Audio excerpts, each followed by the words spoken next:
নমস্কার বন্ধুরা, আপনারা যারা পদ্ম গাছ করবেন বা পদ্ম গাছ করছেন তারা অনেকেই হয়তো জানেন না যে কত রকমের পদ্ম হয় বা কত কালারের পদ্ম হয়। আজকে আমি আর একটা নতুন পদ্ম নিয়ে এসেছি। পদ্মটার নাম হচ্ছে রেড ডায়মন্ড। ট্রপিক্যাল ভ্যারাইটির পদ্ম, প্রচুর ফুল দিতে পারে এবং ফুলটা দেখতে অসাধারণ। দেখুন,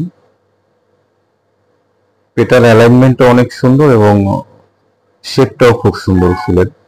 এখানে ফুলটা একটু ছোট মনে হচ্ছে, কিন্তু ফুলটা অনেক বড় হয়। এটা প্রথম ফুল, তাই হয়তো একটু ছোট মনে হচ্ছে, কিন্তু সময়ের সঙ্গে সঙ্গে ফুলটা আরো অনেক বড় হবে এটাই আশা করছি। এবং গত সিজনেও এটা আমার বাগানে ছিল, এরকমই ফুল দিয়েছে, অনেক বড় বড় সাইজের ফুল।